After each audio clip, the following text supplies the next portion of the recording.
Hey y'all. Good morning. This is going to be one of those fast days. I've been thinking a lot about a million different things. Just put some retinol. This is my favorite thing to do is to try to pretend like I'm one of those old school YouTubers. Probably new school YouTubers do it too, where they put their hand behind the label. Oh, hey, I've never known that the cameras flip the right way so you can actually read the product name. But even though if you can read the product name, guess what? This came from Vietnam. So I don't know how you could get it. I just have a lot of Vietnamese friends who brought me back some stuff. They probably said, "You look tired. Let me get you some stuff to make you look better." Look, see, I'm still getting ready. Anyway, welcome to Conversations with Pela. I'm Pela, and as per usual, today's show is brought to you by Utah Grown. Utah Grown is Utah's leading source of information and education concerning the Utah Medical Cannabis Program. So if you're a potential patient and you want to know if you should make this part of your wellness routine, go to utahgrown.co and look up and see if you have a qualifying medical condition. See if there's information there that can help you make that decision. Because Utah Grown offers a lot of things, including education, medical providers, ways to get your medical card. You just got to go on the website and take a look, and it'll direct you to everything you need to know. Also, if you are an existing medical provider, you are a doctor, medical providers know what I'm talking about, and you have patients who are asking questions, or you have patients who want to participate and you don't know how you can help them, utahgrown.co is the place to find that information. Education on what it means to be a QMP, which is a qualified medical provider. Education on what it means to be able to issue medical cannabis cards. All of that is available on utahgrown.co. All right, let's get started. Uh, I'll tell you what, this has been on my mind so much. I went over the weekend, I saw Odyssey, um, and of course, I loved the movie, loved it, as I think that most people who went to see it did love it. Um, but it now, like thinking about the story, is tying everything back into my world and back into my life. And I was thinking about next week on Tuesday. This will be July 28th. There is a venue called Kiln, Kiln, Kiln, and it's up in the, for me, as soon as I go down south, I just call it the Provo area, but it's Orem Provo area is where Kiln is. I'll have an address and I'll put that up on my social media stuff. But I have been asked to moderate and do an interview for an album release party, and the artist's name is Kyle Prater, and he is a former NFL player who has turned artist. And more than one thing. He's into film, he's into music, he's into production, he's into a lot of different things. But this album is called Evolve, and we get to explore his evolution, right? Um, and of course, you're invited. If you'd like to come, I will put a link in a bio or in wherever it takes so that you can sign up for tickets if you'd like to be at this event. Again, it's on Tuesday, July 28th. The thing about it is that when I'm prepping for an interview, I spend a lot of time looking at the body of work that is going to be promoted. I spend a lot of time thinking about what exactly is this person trying to convey. What is the foundational idea? Obviously, if the album is called Evolve, we're talking about a personal evolution. Um, but along with that, it kind of, because I have been in this world of like the Odyssey, and then together with thinking about this album release party that's coming up, I was thinking about personal evolution. For example, this morning, it turns out yesterday, in the middle of this broadcast on ESPN, I don't know what show Ryan Clark is on. I just know that Ryan Clark is on ESPN. And I have liked Ryan Clark as a commentator for a very, very long time. But somewhere in the middle of his broadcast, he was told that he was being terminated and let go. maybe they're doing a round of layoffs because it sounds like more people are being laid off. But the station was worried that like the rumor mill was getting too loud and that Ryan would find out before they had a chance to tell them personally. So they went ahead and they jumped in there on a commercial break and said whatever they said, whoop de whoop. And now Ryan Clark doesn't work at ESPN. They told him on a commercial break, he just did not come back.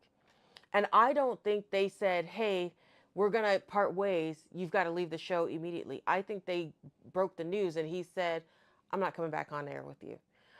Which I think was an incredibly smart move because not coming back on for the last 10 minutes of the show has created an insane amount of buzz. We all know this morning that Ryan Clark has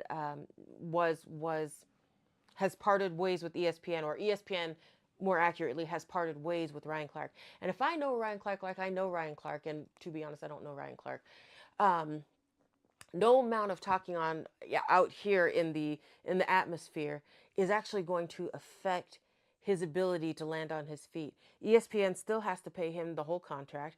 I don't know how much time he had left on that or what that looks like monetarily, but I know he's not losing ground there. And that just means the money's still coming in, and now you have time to focus on other things. I listened to The Breakfast Club because I love The Breakfast Club. Charlemagne the God said, you know, if I was Ryan, I would put that show, The Pivot, on every single day. I 100% agree, and that is actually one of those motivators for me to get back on here and to always, be putting something out, even though we're in a stage of development. So I'm thinking about Ryan Clark, his evolution, our ability to affect the way that that's going. Then I'm thinking about Odyssey. I'm thinking about this album release party, and it's all coming together. Let me tell you something. If you haven't seen Odyssey yet, if you haven't read the stories, you should spend a little bit of time with it because it's a good fiction that is very relevant in every single day of any person's life, provided you have the eyes to see it, right? It's like a parable. Either you see it on this level or you see it on that level. It's up to you and up to your own personal experience. But one of the things when I saw the movie, don't take this as a spoiler because if you don't know this happened, you had 3,000 years to catch up. Um, so there is the scene with the Cyclops, right?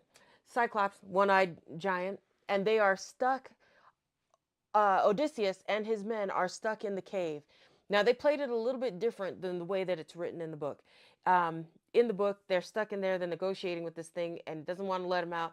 So they end up having to sneak out, and the way that Odysseus sneaks his guys out is to tie some of these big giant rams together, these sheep, and they all hold on to the underbelly and they go out. In the book, essentially, Odysseus finds the biggest ram for himself to get out. And even the Cyclops is like, hey, you're my biggest guy and you're usually first out the door. I wonder why you're so far behind, but this is the escape route.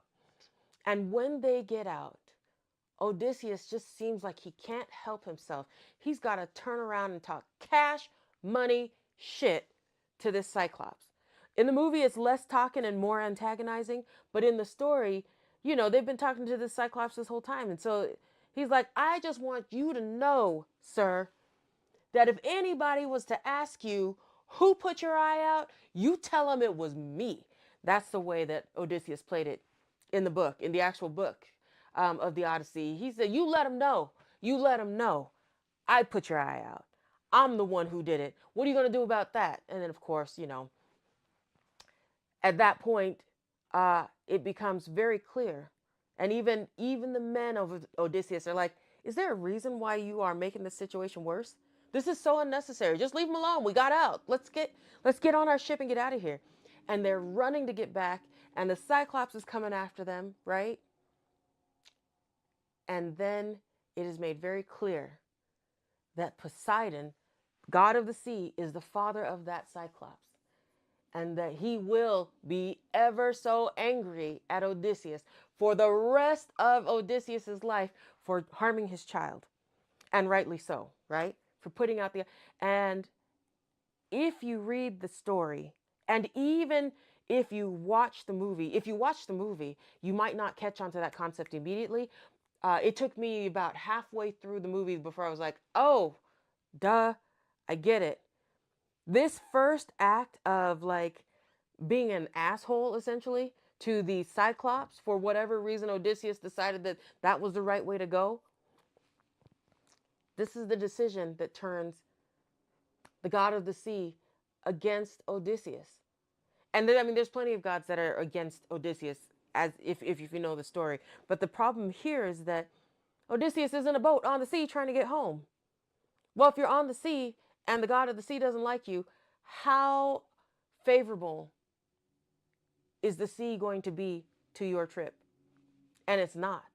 And it's not.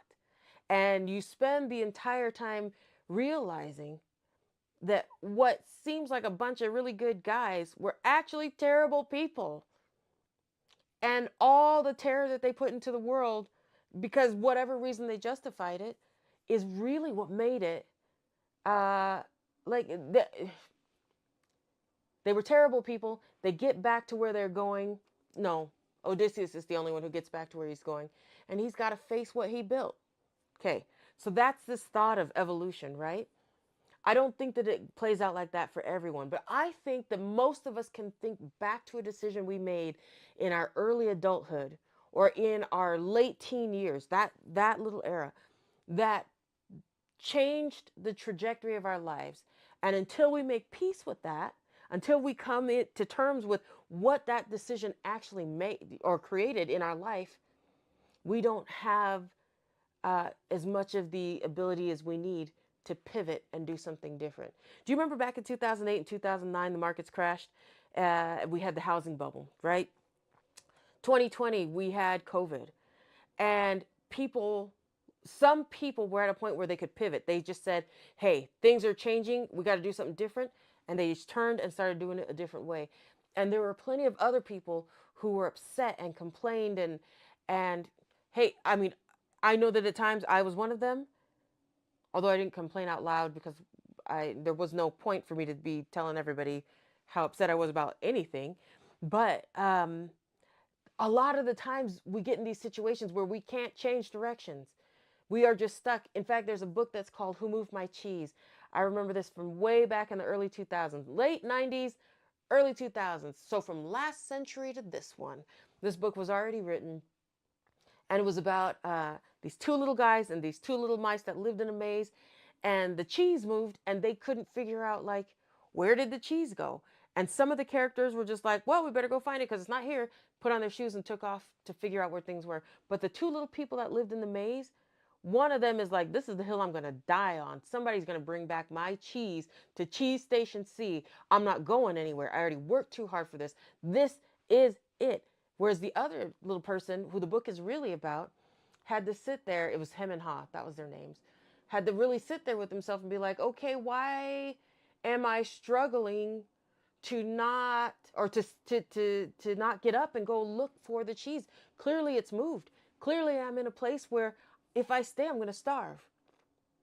Why am I having such a hard time moving? And he had to think about, what did the cheese represent to him? What did that lack of mobility, where he had established himself in Cheese Station C, what did it mean to him?